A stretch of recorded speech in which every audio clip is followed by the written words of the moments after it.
صلی علی رسولنا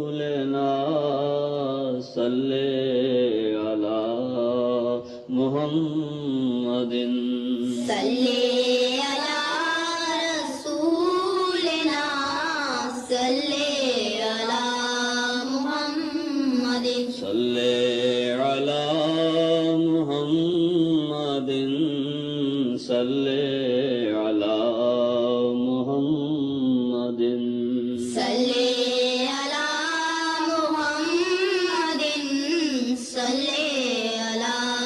محمد صلی علی محمد صلی.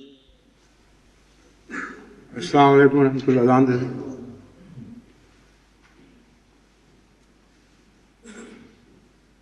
اللہ اکبر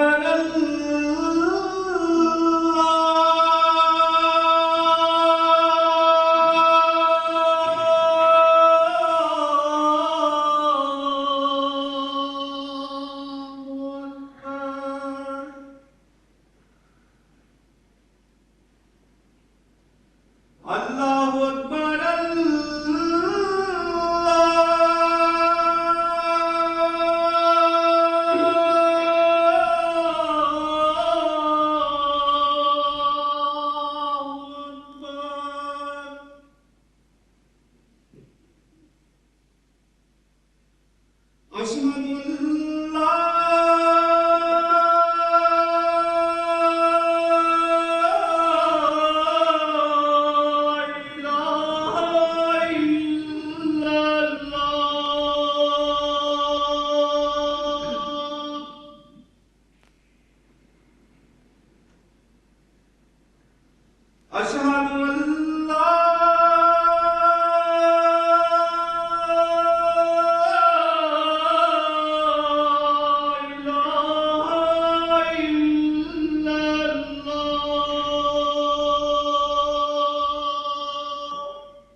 اشہد ان محمد رسول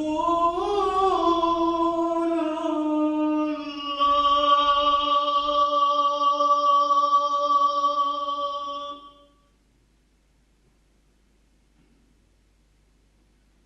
اشہد ان محمد رسول اللہ.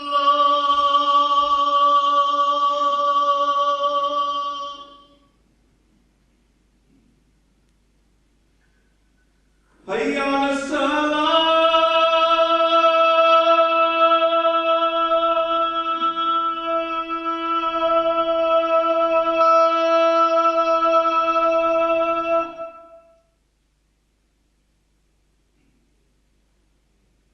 حی علی الصلاۃ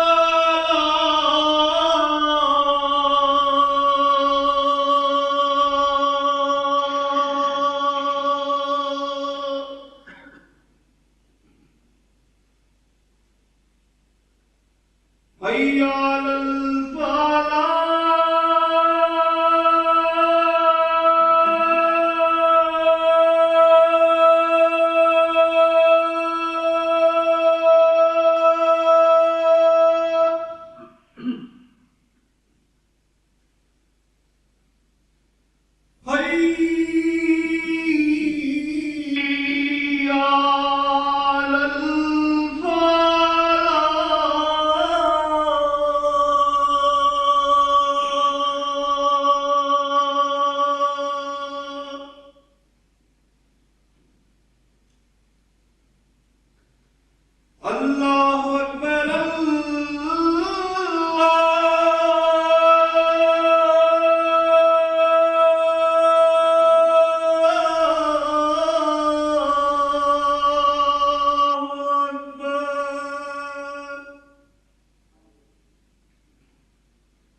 أشهد أن لا إله إلا الله وحده لا شريك له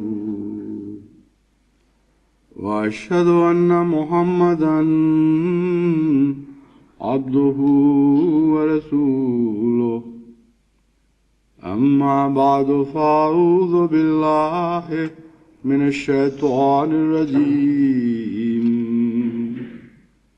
بسم الله الرحمن الرحيم الحمد لله رب العالمين الرحمن الرحيم مالك يوم الدين إياك نعبد وإياك نستعين اهدنا الصراط المستقيم صراط الذين أنعمت عليهم غير المغضوب عليهم ولا الضالين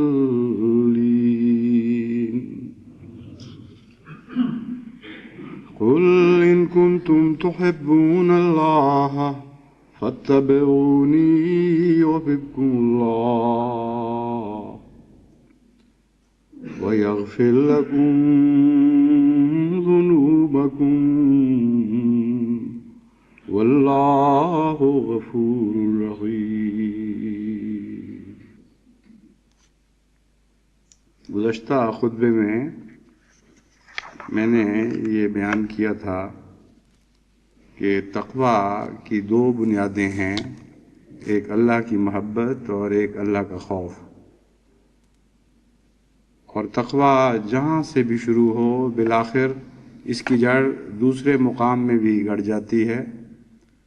آغاز اس کا محبت الہی سے ہو تو خوف الہی کا پیدا ہونا ایک لازمی اور طبی نتیجہ ہے، اور آغاز خوف سے ہو تو رفتہ رفتہ خوف محبت میں تبدیل ہونے لگتا ہے۔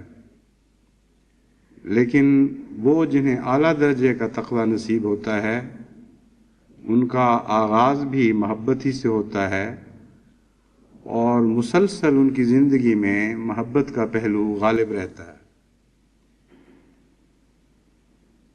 حضرت اقدس محمد مصطفیٰ صلی اللہ علیہ وآلہ وسلم تمام بنی نوع انسان میں جو پیدا ہوئے یا کبھی پیدا ہوں گے تقوی کے لحاظ سے سب سے بڑھ کر تھے، سب سے بڑھ کر رہیں گے، اور اس حیثیت سے حضرت صلی اللہ علیہ وآلہ وسلم کی پیروی کرنے کا جو خلاصتاً گر ہمیں بتایا گیا ہے وہ محبت کا طریق ہی ہے، جس کے متعلق قرآن کریم فرماتا ہے کہ حضرت محمد مصطفیٰ صلی اللہ علیہ وآلہ وسلم کی پیروی کرنا چاہتے ہو تو اللہ کی محبت کے سوا یہ پیروی ممکن نہیں، یا بصورت دیگر اللہ سے محبت کرنا چاہتے ہو تو محمد مصطفیٰ صلی اللہ علیہ وآلہ وسلم کی پیروی کے سوا یہ محبت ممکن نہیں۔ چنانچہ میں نے جو آیت آپ کے سامنے تلاوت کی ہے قُلْ إِن كُنتُمْ تُحِبُّونَ اللَّهَ فَاتَّبِعُونِي يُحْبِبْكُمُ اللَّهُ، اس کے اوپر میں گزشتہ درس میں بھی کچھ روشنی ڈال چکا ہوں۔ اس سے پہلے چند سال قبل ایک خطبے کا موضوع بھی یہی آیت تھی، مگر آج مختصراً اس کا یہ پہلو آپ کے سامنے رکھنا چاہتا ہوں کہ اس کا ایک مطلب جو بالعموم سامنے آتا ہے وہ تو یہ ہے کہ اگر تم اللہ سے محبت کرتے ہو، اس دعوے میں سچے ہو، تو محمد مصطفیٰ صلی اللہ علیہ وآلہ وسلم کی پیروی کرو اور اپنے دعوے کو سچا کر دکھاؤ۔ اگر تم پیروی کرنے کی طاقت رکھتے ہو تو پھر تم دعوے میں سچے ہو، اور جو بھی اللہ سے محبت کے دعوے میں سچا ہوتا ہے خدا اس سے محبت کرنے لگتا ہے۔ یحببکم اللہ، اس پیروی کے بعد تمہاری محبت سچی ثابت ہوگی اور اس کے بعد خدا تم سے محبت کرے گا۔ دوسرا پہلو اس کا یہ ہے جو عموماً نظر سے مخفی رہتا ہے، ان کنتم تحبون اللہ فاتبعونی، کہ محمد مصطفیٰ صلی اللہ علیہ وآلہ وسلم کی پیروی اگر خدا کی محبت کی بنا پر نہ ہو تو بہت ہی مشکل کام ہے۔ اس لیے اے وہ لوگوں جو محمد مصطفیٰ صلی اللہ علیہ وآلہ وسلم کی پیروی کرنا چاہتے ہو، اگر خدا سے محبت ہے تو پھر یہ پیروی کرو، کیونکہ محمد مصطفیٰ صلی اللہ علیہ وآلہ وسلم نے تو اللہ کی اطاعت محبت کے ذریعے سیکھی تھی، اور آپ کی زندگی کے ہر شعبے، ہر لمحے پر خدا کی محبت غالب تھی۔ اس لیے وہ جو محبت سے ناآشنا ہیں، جو اس کوچے کے واقف نہیں، ان کے لیے سنت محمد مصطفیٰ صلی اللہ علیہ وآلہ وسلم کی پیروی بہت ہی بھاری ہو جائے گی۔ اور امر واقعہ یہ ہے کہ سنت کے جتنے بھی مراحل ہیں وہ محبت کے ذریعے ہی آسان ہوتے ہیں اور محبت ہی کے ذریعے قطع ہوتے ہیں، لیکن غالب پہلو اللہ کی محبت ہے۔ محمد مصطفیٰ صلی اللہ علیہ وآلہ وسلم کی محبت بعد میں پیدا ہوتی ہے، اور سنت کا یہ طریق ہمیں سکھا دیا گیا کہ اگر تم نے سنت کو اولیت دے دی اور اس کے نتیجے میں خدا کی محبت ڈھونڈتے ہو تو تمہیں حقیقت میں اول اور آخر کا فرق معلوم نہیں ہے، تمہیں ترجیحات معلوم نہیں ہیں۔ حضرت صلی اللہ علیہ وآلہ وسلم کی پیروی کی بنیاد اللہ کی محبت سے شروع ہوگی، پیروی کا آغاز اللہ کی محبت سے شروع ہوگا، اور یہ پیروی تمہیں محمد مصطفیٰ صلی اللہ علیہ وآلہ وسلم کے عشق میں بھی مبتلا کر دے گی۔ جس کا یہ مذہب ہے وہی سچا مذہب ہے، وہی ہمیشہ زندہ رہنے والا مذہب ہے، اور اس میں کوئی رخنہ نہیں۔ لیکن وہ لوگ جو اس حکمت کو نہیں سمجھتے، قرآن کریم کی اس آیت کا پیغام نہیں سمجھتے، وہ بعض دفعہ سنت کو اولیت دیتے ہوئے اللہ کی محبت سے دور ہٹنے شروع ہو جاتے ہیں بجائے قریب تر ہونے کے، اور یوں محسوس ہوتا ہے ان کے مذہب میں کہ خدا اور خدائی کا مقصد صرف رسول اکرم صلی اللہ علیہ وآلہ وسلم کی پیروی کروانا تھا، حالانکہ ساری خدا کی خدائی کا مقصد تو یہ ہے کہ خدا سے محبت کی جائے، اور محبت نصیب نہیں ہو سکتی پیروی محمد مصطفیٰ صلی اللہ علیہ وآلہ وسلم کے ذریعے کے بغیر۔ تو حقیقی محبت جو خدا کی محبت کو کھینچتی ہے، اس کے لیے ایک ہی رستہ باقی رہ گیا، اور وہ سنت محمد مصطفیٰ صلی اللہ علیہ وآلہ وسلم ہے۔ تو سنت کے ذریعے خدا کی محبت حاصل کی جائے، یہ مضمون تو پھر بہت ہی وسیع ہو جاتا ہے، اور خدا کی محبت کا گر سیکھنا ہو تو سنت سے سیکھا جائے۔ اس پر اگر تفصیلی روشنی ڈالی جائے تو عمریں صرف ہو سکتی ہیں، کیونکہ حضرت صلی اللہ علیہ وآلہ وسلم کی سنت کا مضمون تو انسانی فطرت پر حاوی ہے، کسی ایک قوم کی عادات سے یا اس کے رجحانات سے تعلق نہیں رکھتا، بلکہ گہرا فطرت انسانی سے اس کا تعلق ہے۔ جہاں فطرت انسانی خدا تعالیٰ کے قریب تر ہے، وہیں آپ سنت کا مفہوم سمجھ سکتے ہیں، وہیں آپ سنت کے فلسفے کو پا سکتے ہیں۔ اس لیے یہ تو ایک اتنا وسیع مضمون ہے جس کا دنیا کی ہر قوم سے تعلق ہے، ہر زمانے کی ہر قوم سے تعلق ہے، اور اس کا حق ایک دو خطبوں میں کیا انسان ساری زندگی بھی ادا کرنا چاہے تو ادا نہیں ہو سکتا۔ اور میں نے آپ سے یہ وعدہ کیا تھا کہ کوشش کروں گا کہ رفتہ رفتہ آپ کو یہ سمجھاؤں کہ خدا کی محبت کیسے پیدا ہو سکتی ہے۔ سنت محمد مصطفیٰ صلی اللہ علیہ وآلہ وسلم کے ذکر کے سوا تو چارہ کوئی نہیں ہے، اس میں تو کوئی شک نہیں، لیکن اس مضمون کو سمجھنے کے لیے مختلف دروازے ہمارے لیے کھولے گئے ہیں، جن کا آغاز قرآن کریم سے ہوتا ہے اور آگے اس کا رستہ سنت کے ذریعے ہم پر کھلتا چلا جاتا ہے اور واضح ہوتا چلا جاتا ہے۔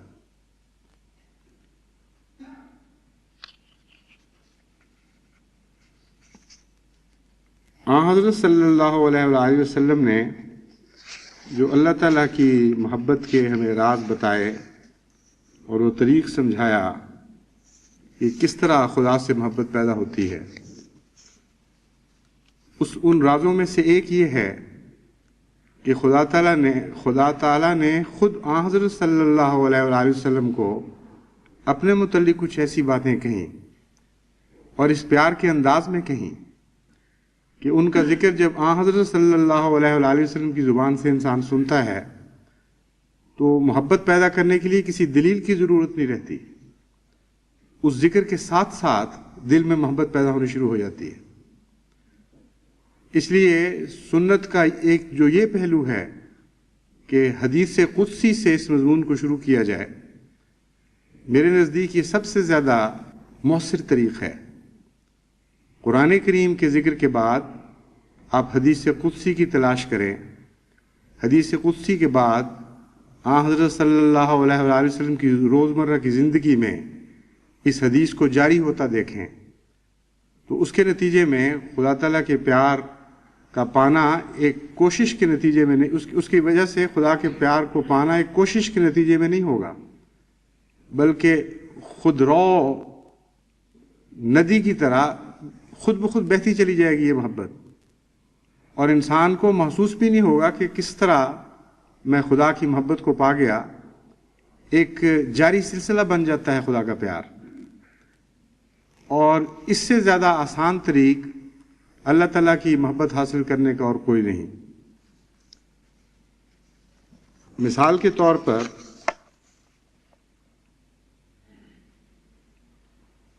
قرآن کریم کی وہ آیات جن کی میں نے پہلے تلاوت کی تھی گزشتہ خطبے میں، ان میں ایک آیت یہ تھی فَلَا تَعْلَمُ نَفْسٌ مَا أُخْفِيَ لَهُم مِّن قُرَّةِ أَعْيُنٍ جَزَاءً بِمَا كَانُوا يَعْمَلُونَ، کہ کوئی نفس نہیں جانتا کہ خدا کی خاطر رات کو اٹھنے والوں اور بستروں سے الگ ہونے والوں کے لیے اللہ تعالیٰ نے کیسی کیسی آنکھ کی ٹھنڈکیں پوشیدہ رکھی ہوئی ہیں، چھپا کے رکھی ہوئی ہیں۔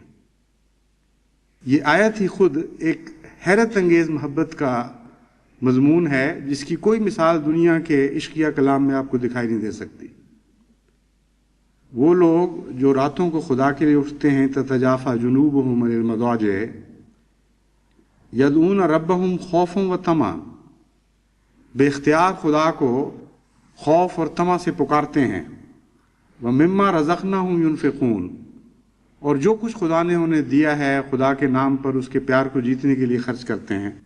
فلا تعلم نفس ما اخفی لہم، کوئی جان یہ معلوم نہیں کر سکتی، کسی نفس کو یہ توفیق نہیں ہے کہ اندازہ کر سکے کہ ان کے لیے خدا نے کیا کیا آنکھوں کی لذتیں اور دل کی چاہت کے سامان پیدا فرمائے ہیں۔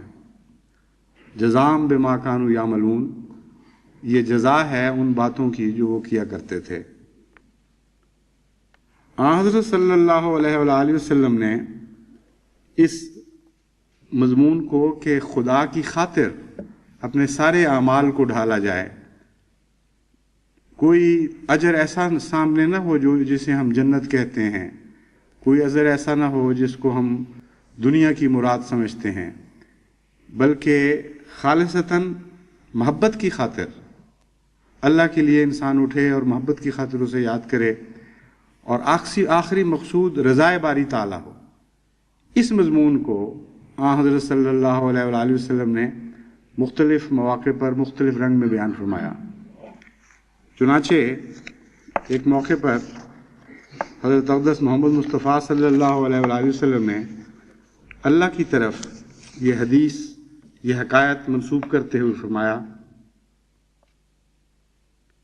اللہ تعالیٰ اہل جنت کو کہے گا، اے جنت کے رہنے والو، وہ جواب دیں گے، اے ہمارے رب، ہم حاضر ہیں، تمام سعادتیں تیرے پاس ہیں اور سب بھلائی تیرے قبضے میں ہے۔ اللہ تعالیٰ فرمائے گا، کیا تم خوش ہو؟ جنت میں رہنے والے عرض کریں گے، اے ہمارے رب، ہم کیوں نہ خوش ہوں، تو نے ہمیں وہ کچھ دیا جو اپنی مخلوقات میں سے کسی کو نہیں دیا۔ پھر اللہ تعالیٰ فرمائے گا کیا میں تمہیں ان نعمتوں سے بہتر نعمت نہ دوں؟ جنت والے کہیں گے ان سے بہتر اور کوئی نعمت نہیں ہو سکتی، یا ان سے بہتر اور کوئی نعمت بھی ہو سکتی ہے؟ اللہ تعالیٰ فرمائے گا تم پر اپنی رضا نازل کروں گا، یعنی تم سے ہمیشہ کے لیے خوش ہو جاؤں گا، اور اس کے بعد کبھی بھی تم سے ناراض نہ ہوں گا۔ یعنی عام انسان کی جنت وہ جنت ہے جس کا ظاہری الفاظ میں ہم کیا گیا ہے، اور اس کی جو بھی شکل ہے وہ بھی ہم پر پوری روشن نہیں ہے، اس میں کوئی شک نہیں، وہ بھی ہم پہ مخفی ہے۔ مگر حضرت محمد مصطفیٰ صلی اللہ علیہ وآلہ وسلم نے اللہ تعالیٰ سے خبر پا کر ہمارے لیے یہ معاملہ ہمیشہ کے لیے کھول دیا کہ خدا کے خالص بندوں کی جنت وہ جنت نہیں ہے جسے عام دنیا کے لوگ دودھ کی نہروں اور شہد والی جنت سمجھتے ہیں، اس سے پرے سب سے اعلیٰ یہ مولا کی جنت ہے، اس میں وہ چاہتے ہیں، اور اس جنت میں وہ مرنے کے بعد بستے بلکہ اس دنیا سے ہی بسنا شروع کر دیتے ہیں۔ چنانچہ قرآن کریم جو فرماتا ہے لا تعلم نفس ما اخفی لهم من اعین، اس کا ایک معنی یہ ہے کہ دوسروں کو خبر نہیں ہو سکتی سوائے اللہ کی کرنے والوں کے لیے اس محبت میں کتنی کتنی لذت، کیسی کیسی لذتیں ہیں۔ جسے دنیا والے کہتے ہیں ظالم تو نے پی ہی نہیں پتہ کہ شراب کا کیا مزہ ہے۔ تو لا تعلم و نفس سے مراد یہاں یہ ہوگی کہ کوئی دوسرا شخص جس کو خدا کی محبت کا تجربہ نہیں ہے اس کے وہم و گمان میں بھی نہیں آتا کہ وہ کیا لذتیں ہیں جو خدا ان کے لیے مخفی کر رہے، اور لفظ مخفی کرنے میں ایک خاص لطف ہے جسے ہم انگریزی میں سرپرائز کہتے ہیں۔ عام طور پر لوگوں کو جس پیار ہو کے لیے محبت کے اظہار میں تعجب بھی شامل کرنا چاہتے ہیں، اور تعجب کا عنصر یعنی سرپرائز کا جز اگر شامل ہو جائے تو اس سے محبت کرنے والے کو بھی زیادہ پاتا ہے، اور جس کی خاطر ایک محبت کرنے والے نے ایک اچنبھی بات سوچی ہے کہ اچانک میں اس کو بتاؤں گا یا اچانک میں اس کو ایک تحفہ دکھاؤں گا، اس کے لیے بھی بہت زیادہ لطف پیدا ہو جاتا ہے۔ تو یہ کلام خالصتاً ایک محبت کر کے گہرے رازوں سے واقف ہستی کا کلام تھا، اور یہ کلام ایک ایسی حسن نازل ہو رہا تھا محبت کے معاملے میں سب سے زیادہ آشنا تھی۔ چنانچہ آن حضرت صلی اللہ علیہ وآلہ وسلم نے اس مخفی پیار کے ہر پہلو کو پایا، اور ایک صاحب تجربہ کے طور پر آپ کی زندگی میں یہ تمام لمحات، یہ تمام واقعات، یہ تمام تعجب انگیز پیار کے اظہار اس طرح جاری ہو گئے کہ آپ کی زندگی کا ایک جزء لازم بن گئے تھے۔ ما اخفی لهم میں ہر قسم کی محبت ہوتی ہے۔ ایک خامند کو بیوی سے جو محبت ہے اس کا لطف بھی اس میں آ جاتا ہے، اور ایک دوست کو دوست سے جو محبت ہے اس کا لطف بھی آ جاتا ہے، ایک ماں کو ایک بچے سے جو پیار ہے اس کا لطف بھی آ جاتا ہے، کیونکہ اخفی لہم کا پہلو انسان کی محبت کے ہر پہلو پر حاوی ہے۔ اس کا کوئی بھی آپ تصور باندھیں، کسی تعلق کا تصور باندھ لیں، اس میں آپ کو یہ اخفی لہم کا مضمون ضرور نظر آئے گا۔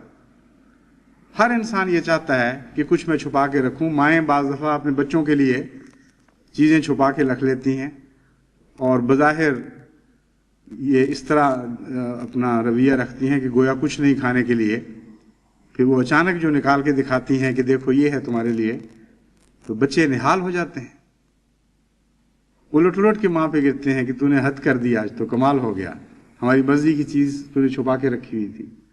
دوستوں کے لیے سرپرائز دیتے ہیں۔ کتنا حیرت انگیز کلام ہے جو دنیا کے کسی مذہب میں، کسی کتاب میں آپ کو دکھائی نہیں دے گا۔ آپ تلاش کر کے دیکھ لیں کہ خدا کہتا ہے میں بندوں کے لیے پیار کی سرپرائزز رکھتا ہوں، اور اس زندگی میں ہی ان کے لیے مخفی ہوتی ہیں۔ قدم قدم پر اس کے پیار کے نمونے اس طرح ظاہر ہوتے چلے جاتے ہیں کہ انسان حیران ہو جاتا ہے.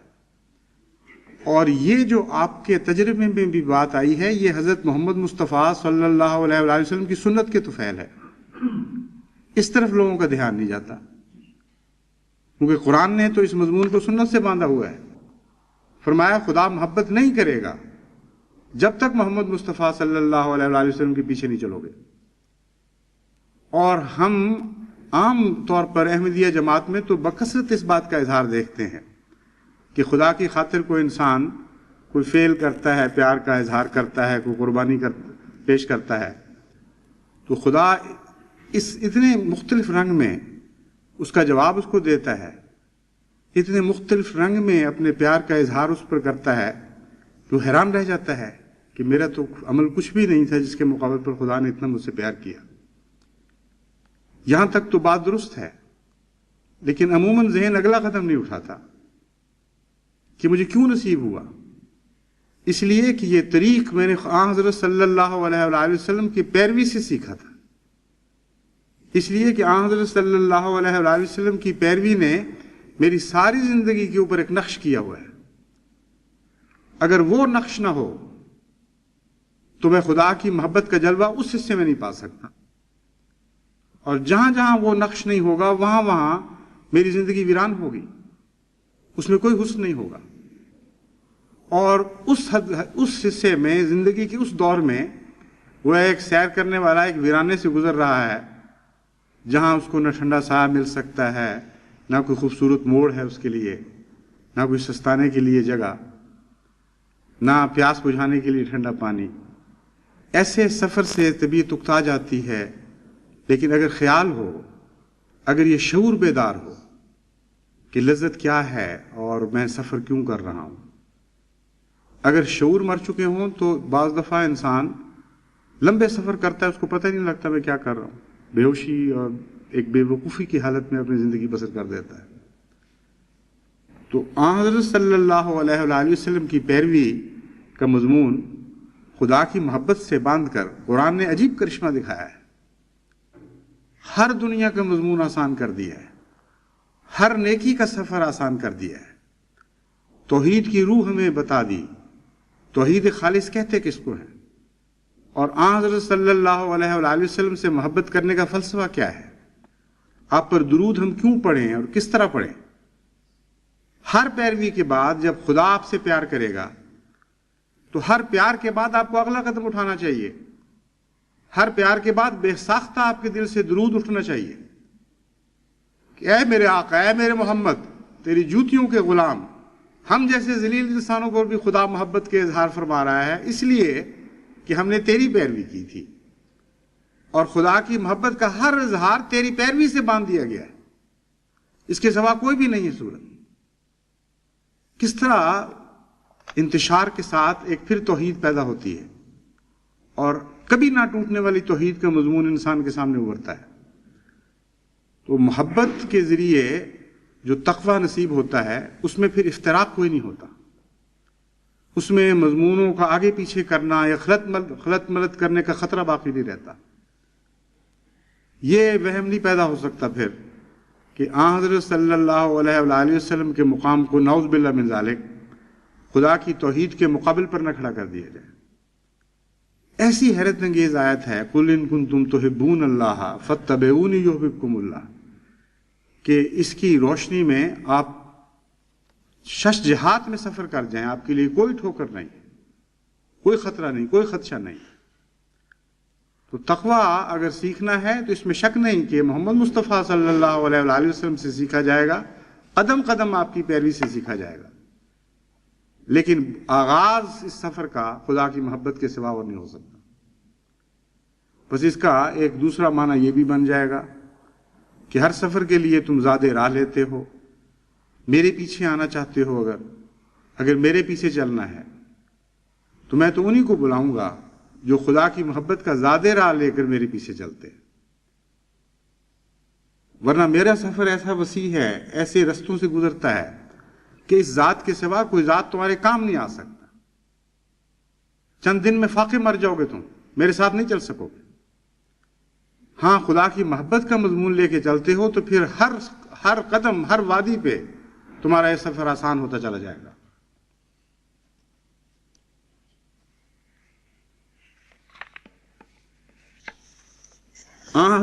حضرت اقدس محمد مصطفیٰ صلی اللہ علیہ وآلہ وسلم کی پیروی اور خدا کی محبت کے نتیجے میں آپ کی پیروی، یہ مضمون ایک تاریخ بن چکا تھا، اور اس تاریخ کو حضرت مسیح موعود علیہ الصلوۃ والسلام نے دوبارہ زندہ کر کے دکھایا۔ ایک ایسے دور میں جو دہریت کا دور ہے، جو مادہ پرستی کا دور ہے، جب کئی قسم کے توہمات دل میں پیدا ہوتے ہیں کہ خدا جان نے یہ 1400 سال پہلے کی باتیں تھیں بھی کہ نہیں تھیں، روایتوں میں غلطی تو نہیں تھی، ان سارے شکوک کو حضرت رسول اکرم صلی اللہ علیہ وآلہ وسلم کے کامل غلام نے اس دور میں اپنی عملی زندگی کا نمونہ پیش کر کے ہمیشہ کے لیے دور کر دیا۔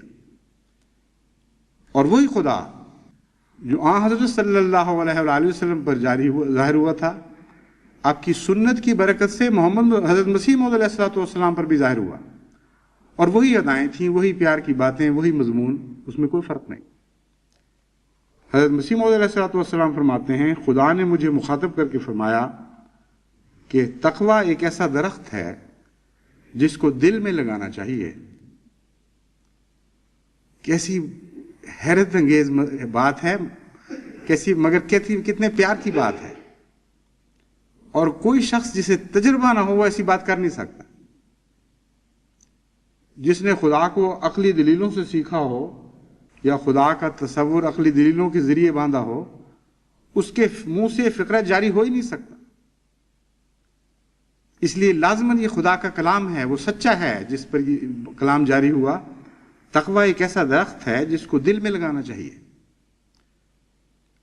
چنانچہ حضرت مسیح موعود علیہ السلام کا تقویٰ کا مضمون بھی محبت الہی سے تعلق رکھتا تھا۔ محبت الہی کی بنا تھی جس کی وجہ سے آپ نے سنت کی پیروی کی، اور اس سنت کی پیروی کے نتیجے میں ہر قدم پر آپ کو خدا کی محبت نصیب ہوئی، اور آپ کا آخری مقصد خدا سے پیار کا اس کی مرضی تھی۔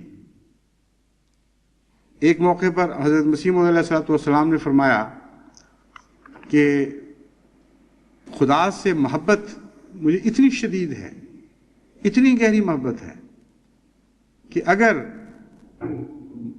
خدا کی ساری جنتیں، ساری نعمتیں اٹھا کر خدا کی ساری نعمتیں ایک طرف ہوں اور خدا کی محبت کے لیے جہنم میں جانا پڑے، تو میں جہنم قبول کر لوں گا اپنے لیے، اور ان نعمتوں کے منہ پہ تھوکوں گا بھی نہیں۔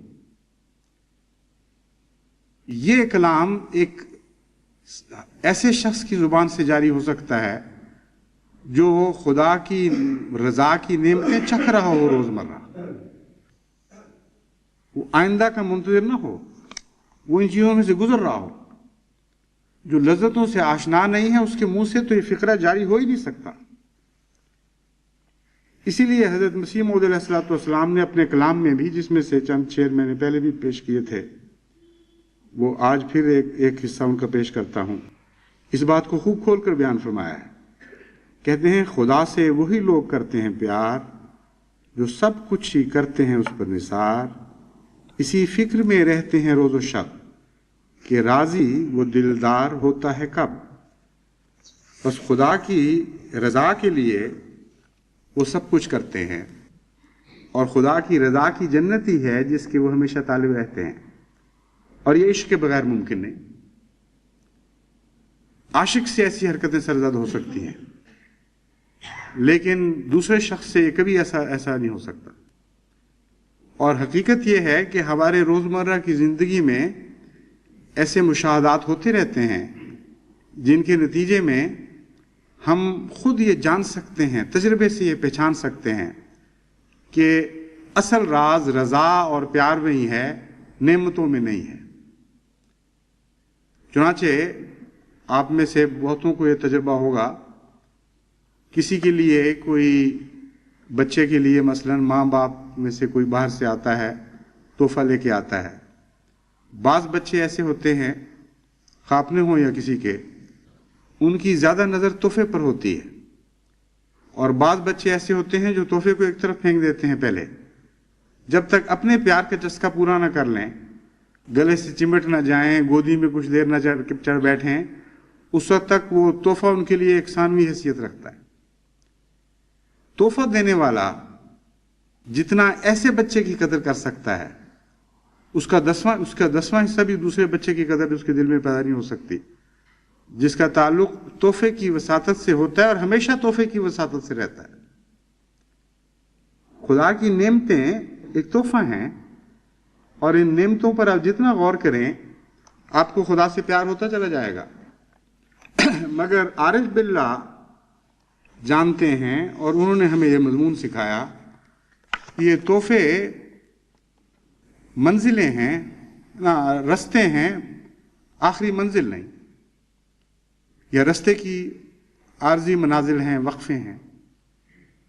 ان کے ذریعے آگے بڑھنے کی تمنا پیدا ہونی چاہیے، لیکن مقصود بالذات نہیں ہے، ٹھہر رہنے کی جگہ نہیں ہے. اس لیے وہ لوگ جو خدا تعالیٰ کی محبت میں آگے سفر کرتے ہیں، کچھ عرصے کے بعد گو ان کی خدا کی نعمتوں کے ذریعے ہی خدا سے پیار پیدا ہوتا ہے، مگر نعمتیں بے معنی اور بے حقیقت دکھائی دینے لگتی ہیں اس پیار کے مقابل پر، اور پھر وہ ساری نعمتیں خدا کے پیار کی خاطر لٹا دینے کو دل چاہنے لگ جاتا ہے. یہ وہ مضمون ہے جس کو قرآن کریم نے اس آیت میں کھول کر بیان فرمایا، وَمِنَ النَّاسِ مَن يَشْرِي نَفْسَهُ ابْتِغَاءَ مَرْضَاتِ اللَّهِ وَاللَّهُ رَءُوفٌ بِالْعِبَادِ. کہ دیکھو خدا کے بندوں میں سے بعض ایسے بھی ہیں، مَن يَشْرِي نَفْسَهُ، اپنی جان لٹا بیٹھتے ہیں، جو ابتغاء مرضات اللہ، ان تمناؤں میں، ان امیدوں میں کہ کاش ہمیں خدا کی رضا کی جھلکیاں نصیب ہو جائیں. اس مضمون کے اول مخاطب حضرت اقدس محمد مصطفیٰ صلی اللہ علیہ وآلہ وسلم تھے. بعض دفعہ جس طرح آپ کے لیے خدا کے پیار کی جنتیں مخفی تھیں، آپ کا ذکر بھی بعض دفعہ خدا اخفا سے کرتا ہے. یہ بھی ایک پیار کا خاص اظہار ہے. اور آپ کے لیے جو مخفی جنتیں تھیں ان میں سے ایک یہ جنت بھی تھی کہ جب اس آیت سے گزرتے ہوں گے بے انتہا عشق اچھلتا ہوگا اللہ کا دل میں کہ میرے مولا نے میرا کتنے پیار سے ذکر فرمایا، میرے متعلق یہ کہا. اور یہ ہو سکتا ہے کہ رسول اکرم صلی اللہ علیہ وآلہ وسلم کو علم نہ ہو کہ آپ کے متعلق یہ کہا گیا، وَمِنَ النَّاسِ مَن يَشْرِي نَفْسَهُ ابْتِغَاءَ مَرْضَاتِ اللَّهِ. ایسے ایسے بندے بھی ہیں میرے، اس شان کے بندے ہیں کہ میری مرضی کی خاطر اپنا سب کچھ بیچ ڈالتے ہیں. کوئی چیز نفس کا بیچ ڈالنے کا مطلب ہے کوئی تمنا ہی باقی نہیں رکھی، نہ نعمت سے کوئی دلچسپی ہے، نہ آرام سے کوئی تعلق، کوئی بھی خواہش نفس ایسی نہیں جو اپنے لیے وہ رکھ چھوڑیں. وہ کہتے ہیں ہمیں تو مرضی مولا کی عادت پڑ گئی ہے، اے مرضی مولا تیری تمنا میں جیتے ہیں، تو ہمیں جھلکیاں دکھاتی چلی جا اور ہم اپنا سب کچھ تجھ پر فدا کرتے چلے جاتے ہیں. حضرت مسیح موعود علیہ الصلوۃ والسلام نے بھی جو کچھ پایا حضرت محمد مصطفیٰ صلی اللہ علیہ وآلہ وسلم کی سنت سے پایا. اور جب ہم پڑھتے ہیں قُلْ إِن كُنتُمْ تُحِبُّونَ اللَّهَ فَاتَّبِعُونِي يُحْبِبْكُمُ اللَّهُ، تو اس مضمون کو سمجھنے کے لیے اس قسم کی آیتوں کی تلاش کرنی چاہیے. یہ اس مضمون کو کھولتی چلی جائیں گی. اور قرآن کریم اس مضمون کے اظہار سے بھرا پڑا ہے. اس کثرت سے قرآن کریم میں ایسی آیتیں پھیلی ہوئی ہیں جو ان کنتم تحبون اللہ کی تشریح کر رہی ہیں، اور آن حضرت صلی اللہ علیہ وآلہ وسلم اور بعض دوسرے انبیاء کے ذکر سے بھری ہوئی ہیں، جن میں یہی مضمون بیان ہوا ہے کہ اگر آپ وہ پڑھیں اور ان پر غور کریں تو آپ کو ہر روز خدا تعالیٰ کی طرف سے ایک تازہ رزق عطا ہوگا. حضرت مسیح موعود علیہ الصلوۃ والسلام نے بھی جیسا کہ میں نے بیان کیا ہے حضرت رسول اکرم صلی اللہ علیہ وآلہ وسلم کی پیروی کے ذریعے اپنی خدا سے محبت کا اظہار کیا، اور اپنے خدا سے عشق کو حضرت صلی اللہ علیہ وآلہ وسلم کی سنت میں ڈھال کر اس عشق کا سچا ہونا ثابت کر دیا۔ اس کے نتیجے میں خدا تعالیٰ نے آپ کے لیے جو لذتیں مخفی رکھی تھیں اپنے ذکر میں اور اپنے پیار میں، اس کا اظہار آپ نے بارہا نظم میں بھی کیا، نثر میں بھی فرمایا۔ چنانچہ یہ کشتی نوح کی عبارت جو بارہا آپ کے سامنے پڑھی گئی ہے، اسی بے اختیار پیار اور اس بے ساختہ عشق کے اظہار پر مبنی ہے جو خالصتاً سچائی کے سرچشمے سے پھوٹتا ہے، اس کا کوئی بھی تعلق تصنع سے نہیں ہوتا۔ فرمایا ہمارا بہشت ہمارا خدا ہے، ہماری اعلیٰ لذات ہمارے خدا میں ہے۔ کوئی غیر اللہ سے محبت کرنے والا، کوئی دنیا سے پیار کرنے والا یہ فقرہ کہہ نہیں سکتا۔ کسی ملا کے دماغ کے کونے میں بھی یہ بات نہیں آ سکتی کہ ہمارا بہشت ہمارا خدا ہے۔ فرماتے ہیں ہماری اعلیٰ لذات ہمارے خدا میں ہیں، کیونکہ ہم نے اس کو دیکھا اور ہر ایک خوبصورتی اس میں پائی۔ یہ دولت لینے کے لائق ہے اگرچہ جان دینے سے ملے۔ من یشری نفسہ ابتغاء مرضات اللہ، وہی مضمون ہے جو بیان فرما رہے ہیں۔ یہ دولت لینے کے لائق ہے اگرچہ جان دینے سے ملے، اور یہ لال خریدنے کے لائق ہے اگرچہ تمام وجود کھونے سے حاصل ہو۔ اے محروموں، اس چشمے کی طرف دوڑو کہ وہ تمہیں سیراب کرے گا۔ یہ زندگی کا چشمہ ہے جو تمہیں بچائے گا۔ میں کیا کروں اور کس طرح اس خوشخبری کو دلوں میں بٹھا دوں، کس دف سے بازاروں میں منادی کروں کہ تمہارا یہ خدا ہے، تا لوگ سن لیں، اور کس دوا سے میں علاج کروں تا سننے کے لیے لوگوں کے کان کھلیں۔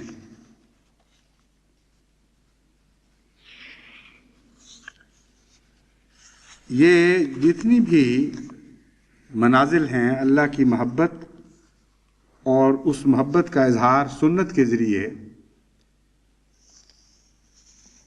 یہ بھی خدا کی عطا کردہ توفیق کے سوا انسان طے نہیں کر سکتا۔ اور یہ مضمون بھی ہمیں حضرت محمد مصطفیٰ صلی اللہ علیہ وآلہ وسلم نے ہی سمجھایا۔ اور یہ جو پہلے قدم اٹھانا ہے کیسے اٹھے، باقی قدم پہلے قدم کی برکت سے خود ہی اٹھنے لگتے ہیں، لیکن سوال یہ ہے کہ وہ پہلا قدم کون سا ہے؟ جب اچانک دل میں خدا کی محبت کا شعلہ اس طرح پیدا ہو کہ پھر اس سے پھلجھڑی کی طرح ایک روشنیوں کا سلسلہ پھوٹ پڑے۔ یہ جو مشکل ہے اس کو آسان کرنے کے لیے حضرت صلی اللہ علیہ وآلہ وسلم فرماتے ہیں کہ حضرت داؤد علیہ السلام یوں دعا مانگا کرتے تھے، اے میرے اللہ، میں تجھ سے تیری محبت مانگتا ہوں اور ان لوگوں کی محبت جو تجھ سے پیار کرتے ہیں، اور اس کام کی محبت جو مجھے تیری محبت تک پہنچا دے۔ اے میرے خدا، ایسا کر کہ تیری محبت مجھے اپنی جان، اپنے اہل و عیال اور ٹھنڈے شیریں پانی سے بھی زیادہ پیاری اور اچھی لگنے لگے۔ یہ دعا جہاں تک ممکن ہے ہر احمدی بڑے چھوٹے کو یاد کرنی چاہیے۔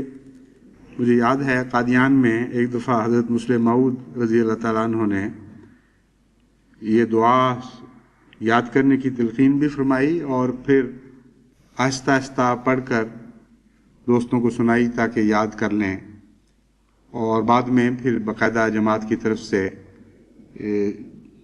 مختلف قطعات کی شکل میں چھپا کر ہر جگہ دکانوں گھروں پر آویزہ ہونے لگی۔ تو یہ چونکہ بہت ہی اہم اور بنیادی دعا ہے، اس لیے ساری دنیا میں جماعت کو یہ کوشش کرنی چاہیے اپنے انتظام کے تابع کہ یہ دعا سب کو یاد کروا دی جائے۔ اللہم انی اسألک حبک و حب من احبک والعمل الذی یبلغنی حبک، اللہم اجعل حبک احب الی من نفسی و اہلی و من ماء البارد ترجمہ اس کا میں پہلے سنا چکا ہوں. بعض جگہ نسبتاً چھوٹی ہے یہ بعض روایتوں میں یہ دعا، لیکن یہ تفصیلی دعا یہاں ترمذی میں کتاب الدعوات میں درج ہے.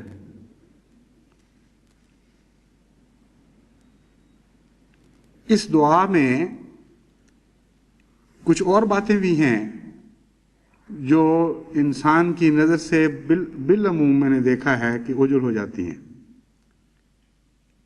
حالانکہ جو شخص محمد مصطفیٰ صلی اللہ علیہ وآلہ وسلم سے پیار کرتا ہو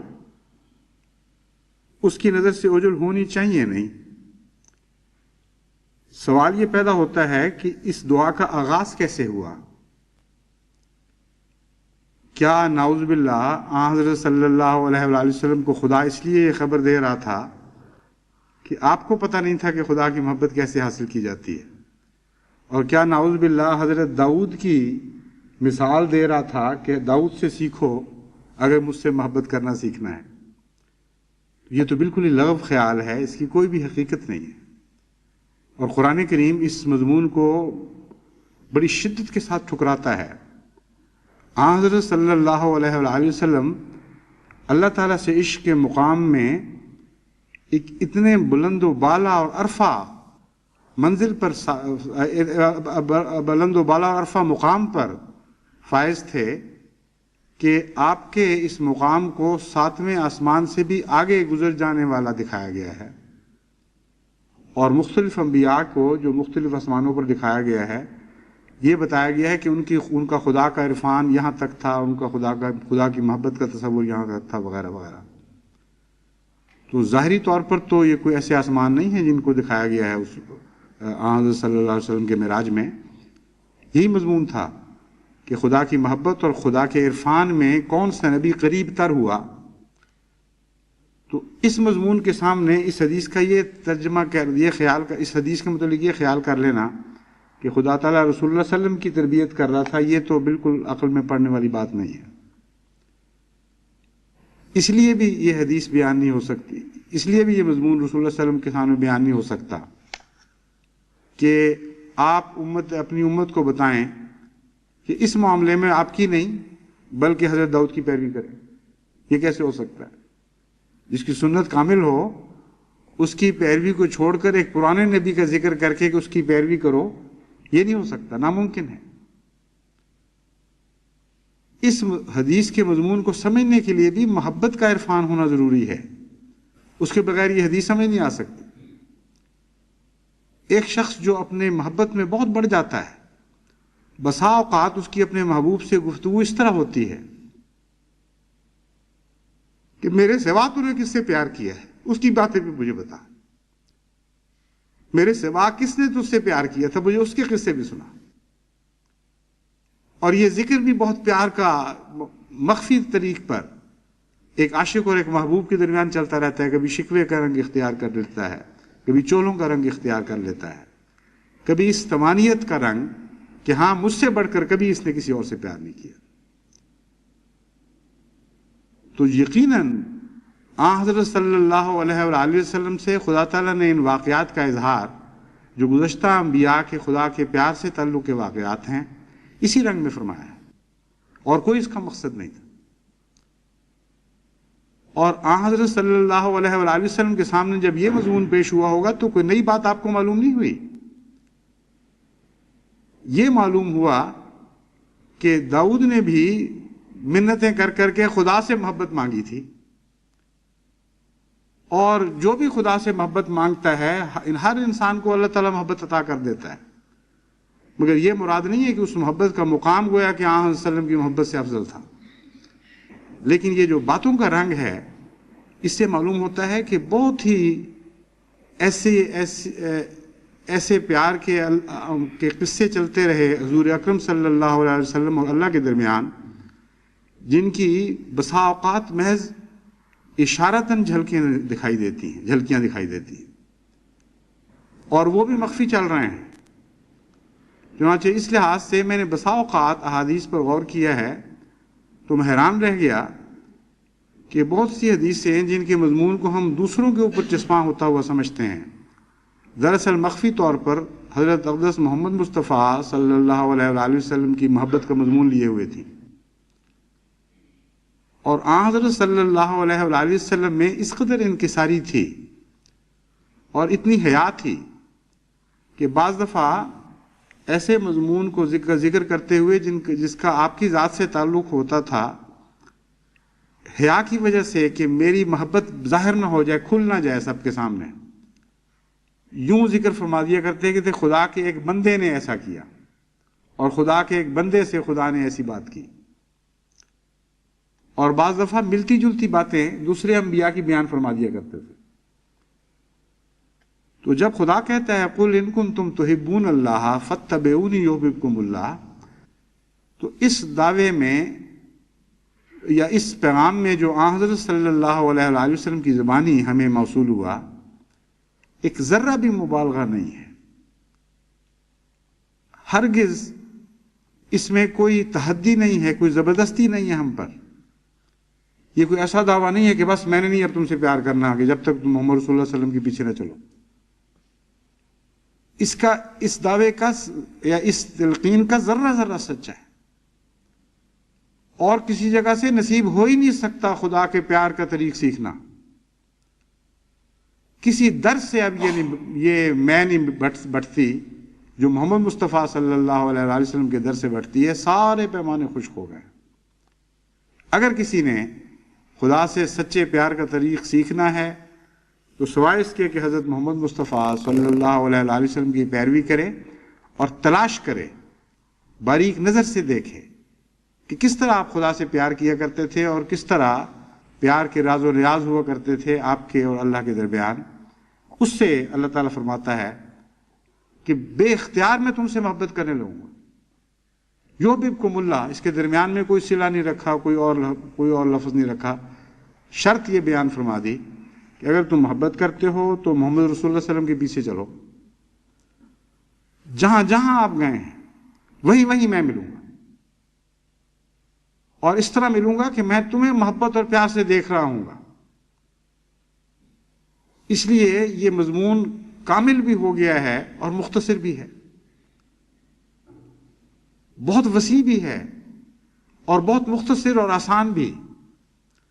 آن حضرت صلی اللہ علیہ وآلہ وسلم کی پیروی کے ذریعے خدا کی محبت کا اظہار انسان کرنا شروع کر دے اور آپ سے محبت کرنے کے طریقے سیکھ لے، تو جو دل میں خدا تعالیٰ کے ساتھ ایک رشتہ قائم ہوتا ہے اس کا نام تقویٰ ہے۔ اور تقویٰ ایک ایسا مضمون ہے جو اپنی ذات میں آپ کی زندگی کے ہر شعبے پر حاوی ہوگا اور ہر شعبے میں ایک تبدیلی پیدا کر کے دکھائے گا۔ تقویٰ کے بغیر سیرت میں تبدیلی ممکن نہیں، اور محمد مصطفیٰ صلی اللہ علیہ وآلہ وسلم کی پیروی جو خدا کی محبت پر مبنی ہو، اس کے بغیر تقویٰ نصیب نہیں ہو سکتا۔ اس بات کو میں پھر دہراتا ہوں، وہ پیروی جو خدا کی محبت پر مبنی نہ ہو، اس کے بغیر تقویٰ نصیب نہیں ہو سکتا۔ ورنہ لاکھوں کروڑوں ایسے آپ کو ملیں گے جو آنکھیں بند کر کے بظاہر پیروی کر رہے ہیں، مولود شریف منا رہے ہیں اور بہت سی حرکتیں کر رہے ہیں، لیکن چونکہ اس سفر کا آغاز اللہ کی محبت سے نہیں کرتے، اس لیے وہ پیروی خالی جاتی ہے، اس کے کوئی معنی نہیں رہتے۔ تو اللہ تعالیٰ کی محبت کے نتیجے میں خدا حضرت صلی اللہ علیہ وآلہ وسلم کی پیروی کریں، اس سے آپ کے دل میں ایک تقویٰ پیدا ہوگا، اس سے آپ کی زندگی میں مستقل حیرت انگیز تبدیلیاں پیدا ہونی شروع ہوں گی۔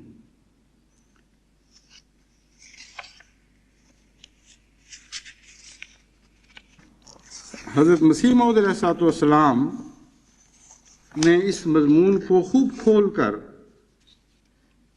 مختلف اپنی کتب میں مختلف پیراؤں میں بیان فرمایا ہے۔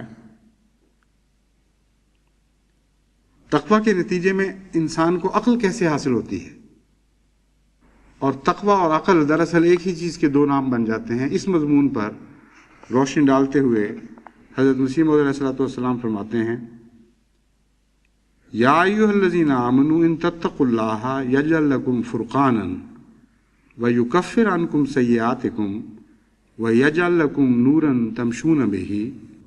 یہ قرآن کریم کی آیت ہے. فرماتے ہیں یعنی اے ایمان والو، اگر تم متقی ہونے پر ثابت قدم رہو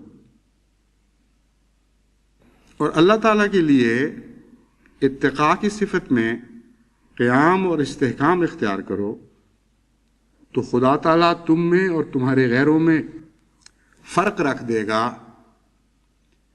یعنی تقوی اگر دل میں ہو، اور جس طرح تقوی حضرت مسیح موعود علیہ السلام نے سمجھا اور بیان فرمایا، تو یہ ہو نہیں سکتا کہ ایک احمدی میں اور ایک غیر احمدی میں، ایک دوسرے مذہب والے میں کوئی فرق نظر نہ آئے.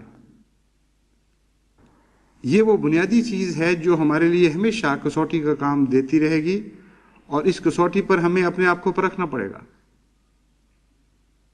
زندگی کے کسی شعبے سے انسان احمدی کا تعلق ہو، اگر وہ تقوی پر مبنی ہے نا، اس کے دل میں تقوی خدا نے ڈالا ہے اور اس کا عمل تقوی پر مبنی ہے، تو قرآن کریم کے اس بیان کے مطابق، جس کی تشریح حضرت مسیح موعود علیہ السلام نے فرمائی، یجعل لکم فرقانا، تمہیں اور تمہارے غیروں میں ایک فرق رکھ دے گا.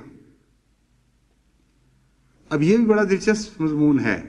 فرق یہ نہیں فرمایا کہ تم فرق پیدا کر لو گے، اور فرق پیدا کر دے گا بھی نہیں فرمایا، فرق رکھ دے گا. بہت ہی عظیم کلام ہے. حضرت مسیح موعود علیہ السلام کی فصاحت و بلاغت کا یہ مرقع ہے.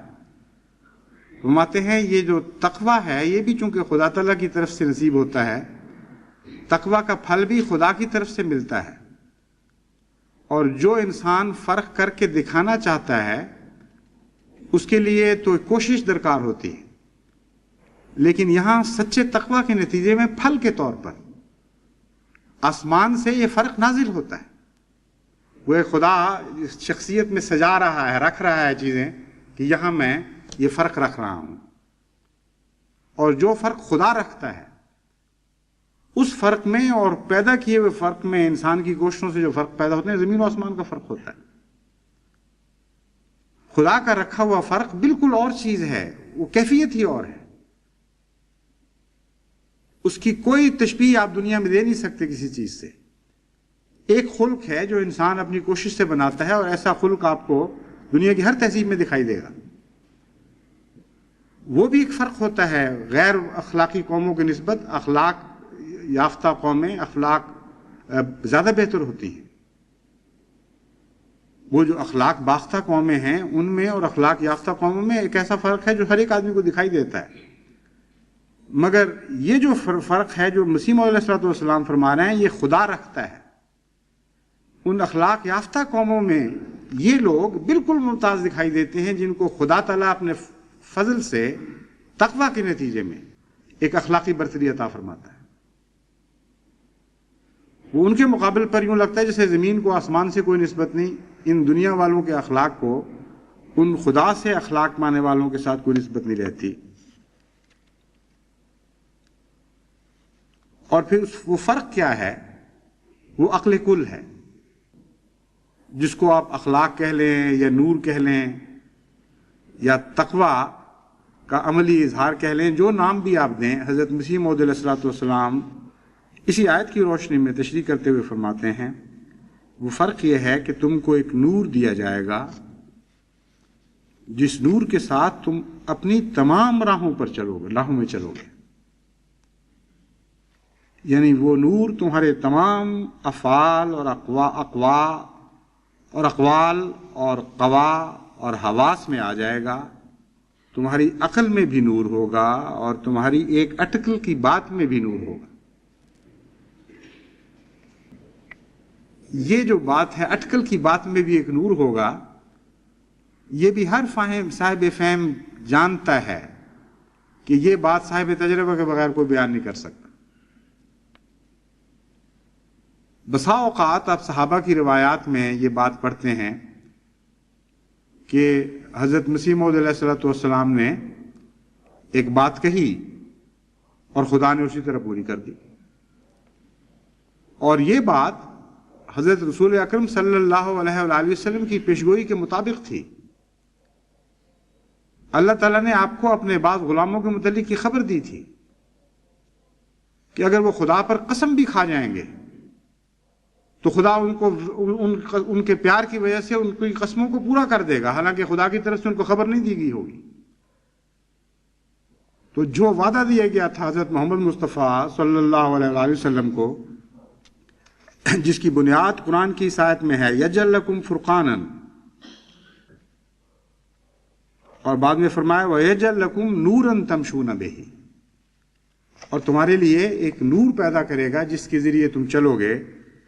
حضرت مسیح موعود علیہ الصلوۃ والسلام فرماتے ہیں وہ نور ایسا کامل ہوتا ہے کہ اٹکل سے بھی بات کرے اگر کوئی آدمی تو خدا اسے سچی کر دکھاتا ہے.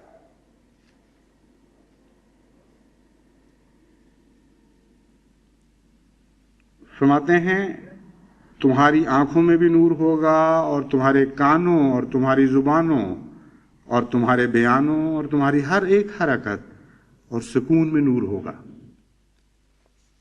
اب یہ وہ نور ہے جس کا دنیاوی کوشش سے کمائے ہوئے اخلاق کے ساتھ کوئی تعلق نہیں ہے.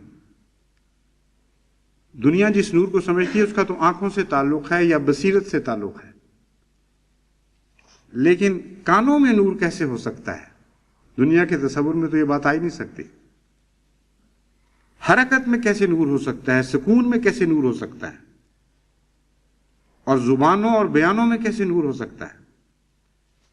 لیکن صاحب تجربہ جانتا ہے کہ تقویٰ کے نتیجے میں جو اللہ تعالیٰ نور عطا فرماتا ہے وہ زندگی کے ہر شعبے پر حاوی ہو جاتا ہے، اس میں ایک چمک آتی ہے اور دنیا بھی اس فرق کو دیکھنے لگتی ہے. یہ ایک ایسا فرق نہیں ہے جو انسان کے اندر ہی صرف محسوس ہوتا رہو، یہ فرق ہر جگہ ظاہر ہونا شروع ہو جاتا ہے.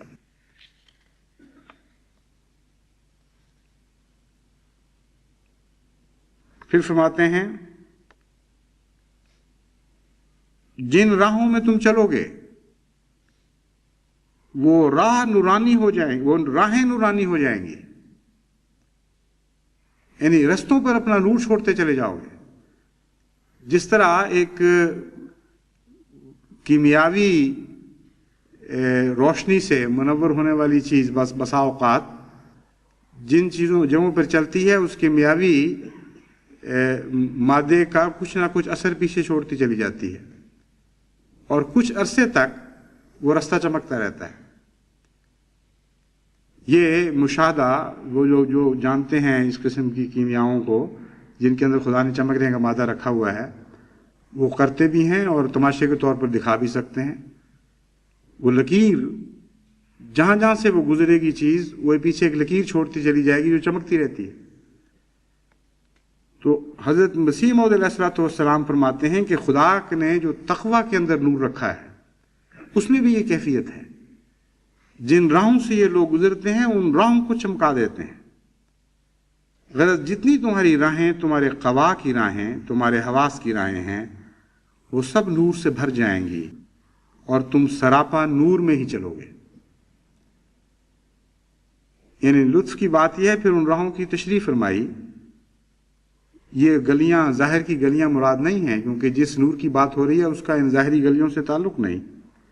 فرمایا غرض جتنی راہیں تمہاری راہیں، تمہارے قوا کی راہیں، تمہارے حواس کی راہیں ہیں وہ سب نور سے بھر جائیں گی اور تم سراپا نور میں ہی چلو گے.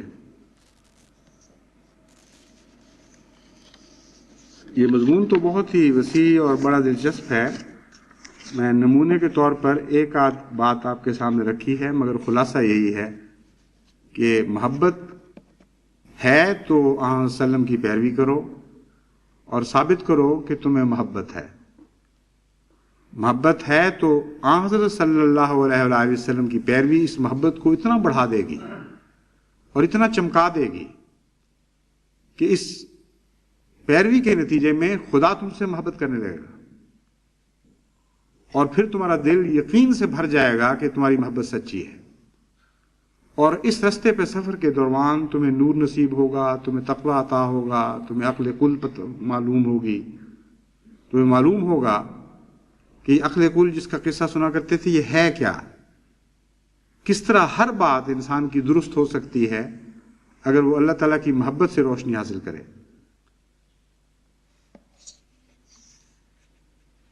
اب چونکہ وقت زیادہ ہو گیا، اس کے مضمون کا ایک اور حصہ رہتا تھا جو میں انشاءاللہ آئندہ خطبے میں بیان کروں گا، کیونکہ جماعت کے سامنے اس مضمون پر غور کرتے ہوئے ایک پروگرام رکھنے کی طرف میرا دل مائل ہوا۔ میں سمجھتا ہوں اللہ تعالیٰ کی طرف سے تصرف ہے، اور وہ انشاءاللہ آئندہ خطبے میں جب اس مضمون کو میں کچھ اور آگے بڑھاؤں گا تو آپ کو بتاؤں گا کہ ایک بہت ہی روشن ایک خدا تعالیٰ نے رستہ میرے لیے کھولا، اور یہ بھی اس بات کے ثبوت کے طور پر کہ اللہ تعالیٰ نور عطا فرماتا ہے اور راہیں روشن کرتا ہے، اور وہ انشاءاللہ ایسا رستہ ہے جس کے نتیجے میں آئندہ دور دور تک اللہ تعالیٰ آپ کے لیے آپ کی اولادوں کی راہیں بھی روشن کرتا چلا جائے گا، اور امید ہے انشاءاللہ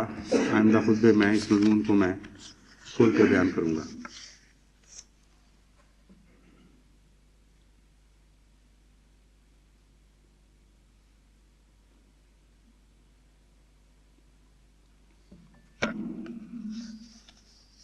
الحمد لله نحمده ونستعينه ونستغفره ونؤمن به ونتوكل عليه ونعوذ بالله من شرور أنفسنا ومن سيئات أعمالنا من يهده الله فلا مضل له ومن يضلله فلا هادي له ونشهد أن لا إله إلا الله وحده لا شريك له ونشهد أن محمدا عبده ورسوله۔ آج جمعے کے بعد کچھ جنازے ہوں گے، جن میں سب سے پہلے تو ایک سیرا لیون سے ایک افسوسناک خبر آئی ہے کہ ہمارے وہاں کے ایک بہت ہی پرانے اور مخلص احمدی جماعت کے فدائی تھے، اپاپا یا کیا لفظ ہے، الحاج یحییٰ کمارا صاحب، وہ وفات پا گئے ہیں، تو ان کے جنازہ غائب کی درخواست کی گئی ہے۔ دوسرے ہمارے ایک مبلغ ہیں ماریشس کے، مکرم رفیق احمد صاحب جاوید، ان کے بھائی کا جنازہ ہم نے پیچھے پڑھا تھا، اچانک حادثے میں فوت ہو گیا تھا امریکہ میں۔ ان کے والد صاحب بھی تھوڑے عرصے کے بعد ہی وفات پا گئے، یا تو صدمے کا اثر تھا یا ویسے ہی عمر زیادہ ہوگی، مگر بہرحال یہ 2 صدمے اس خاندان کو اوپر تلے دیکھنے پڑے۔ محمد لطیف صاحب سندھی دارالصدر غربی ربوہ میں رہتے تھے، ان کی بھی وفات کی اطلاع ملی ہے۔ اسی طرح ہمارے سیکورٹی کے افسران میں سے مبارک احمد صاحب ساہی کے خسر، مکرم چودھری رشید احمد صاحب باجوہ کی وفات کی اطلاع آئی ہے، ان کی بھی نماز جنازہ ہوگی۔ اور سیدہ افضل بی بی صاحبہ، جو مکرم سید محمد یحییٰ صاحب assistant professor government science college Faisal آباد کی والدہ تھیں، ان کی بھی نماز جنازہ ہوگی۔ اور اسی طرح آخر پہ مکرم چودھری فضل صاحب گوندل، یہ 2 ہیں کٹھے، محمد اسلم صاحب گوندل، خانوال ضلع گجرات کی اطلاع ہے، کٹھے دونوں کی۔ یہ پتہ نہیں وہ کہیں غلطی سے کہیں بعض دفعہ لکھتا ہے ولد لکھا جاتا ہے، پتہ نہیں کس طرح لکھا گیا۔ کہاں ہے ہادی علی؟ نہیں، کیونکہ ویسے تعجب ہے کہ دونوں کو اکٹھی کیسے وفات ہوئی۔ بہرحال جو بھی ہے شکل، اللہ تعالیٰ کے نزدیک ان میں سے جو بھی وفات شدہ ہے 1 یا 2 ان کی نماز جنازہ غائب ہم پڑھیں گے۔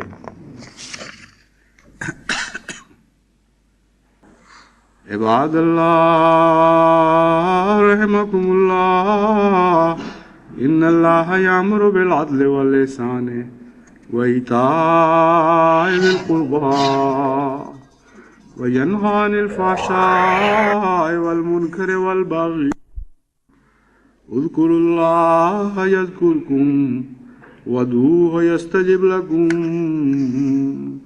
ولذكر الله أكبر